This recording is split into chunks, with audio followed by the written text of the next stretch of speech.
ketika pantai diprivatisasi dan ruang publik dipertaruhkan. Saya Hanifah akan memaparkan salah satu kasus tata ruang yang sempat mengguncang perhatian publik di Indonesia, yaitu kasus pagar laut di Tangerang. Pagar laut merupakan struktur yang dibangun di sepanjang garis pantai dengan tujuan utama melindungi wilayah pesisir dari ancaman abrasi dan juga gelombang besar. Selain itu, juga berfungsi sebagai penopang sedimentasi yang diharapkan dapat membentuk dataran baru atau memperkuat garis pantai yang ada. Pagar laut Tangerang sendiri berdiri sepanjang 30-15 km yang terbuat dari bambu-bambu.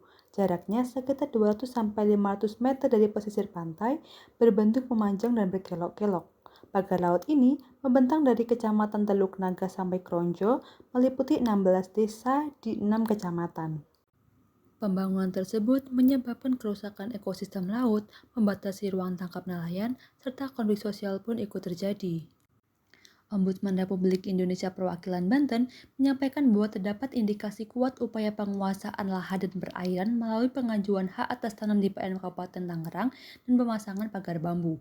Hal ini dapat dilepaskan dari keberadaan proyek strategis negara yang berlokasi dekat dengan lokasi pagar laut. Ekspansi luas area PSN melalui praktik pemaksaan tafsir PSN tersebut tentunya mengancam masyarakat pesisir yang posisi tawarnya lemah dan juga area hutan lindung yang berada di wilayah pesisir Kabupaten Tangerang.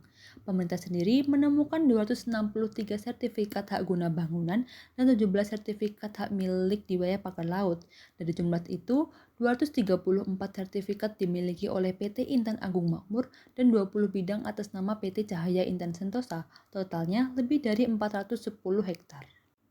Berdasarkan Perpres Jabodetabek Punjur Nomor 54 Tahun 2008, diketahui bahwa perairan tempat ditemukannya pagar laut adalah zona B2 dan B1 dan di sisi daratnya adalah zona N1. Pemanfaatan zona N1 adalah untuk konservasi air dan tanah. Selain itu, zona P1 dan P2 adalah zona perairan yang berhadapan dengan zona N1 pantai. Menurut RT RW Kabupaten Tangerang tahun 2011-31 mengatur bahwa perairan di sebelah utara Kecamatan Paku Haji adalah kawasan reklamasi dan merupakan salah satu kebijakan penataan ruang yaitu pengembangan kawasan perkotaan baru Pantura yang berwawasan lingkungan. Perda RT RW ini kemudian diubah dengan Perda Kabupaten Tangerang nomor 9 tahun 2020 di mana pengembangan kawasan tersebut masih diatur. Perpres Jabodetabek Punjur Nomor 60 Tahun 2020, Perpres ini mencabut Perpres Jabodetabek Punjur Nomor 54 Tahun 2008. Zona B, N, dan P yang sebelumnya diatur dalam Perpres lama berubah menjadi zona L atau kawasan lindung yang terdiri dari L1 sampai L5 dan zona B atau zona kawasan budidaya yang terdiri dari B1 sampai B8.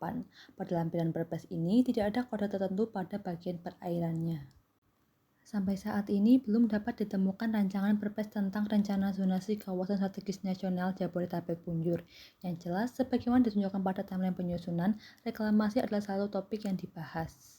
Setelah RSUD PTKK Provinsi Banten disahkan, Koalisi Rakyat untuk Keadilan Perikanan dan juga Wahana Lingkungan Hidup Indonesia menyampaikan keberatannya dikarenakan proses penyusunan yang tidak melibatkan partisipasi masyarakat dan dataran serta ketiadaan alokasi ruang untuk permukiman nelayan.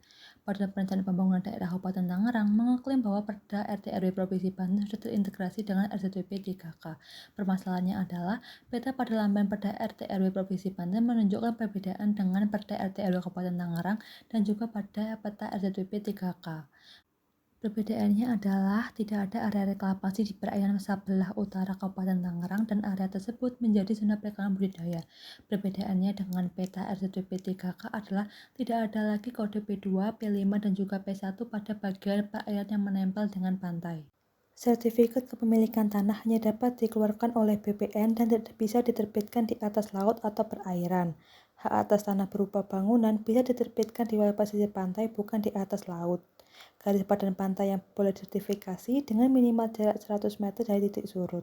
Sertifikat kepemilikan tanah hanya dapat dikeluarkan oleh BPN dan tidak bisa diterbitkan di atas laut atau perairan.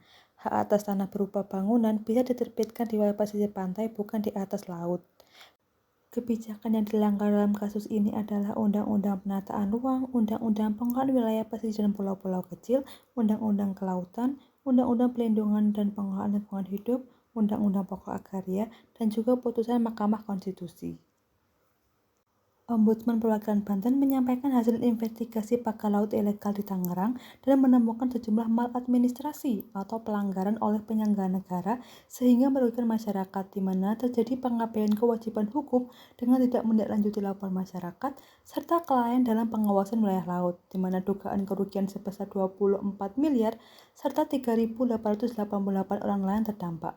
Solusi hukum yang dilakukan adalah dengan penyegelan dan pembongkaran struktur pakan laut, pembatalan dan pencabutan sertifikat hak, penjatuhan sanksi denda administratif, serta sanksi kepegawaian.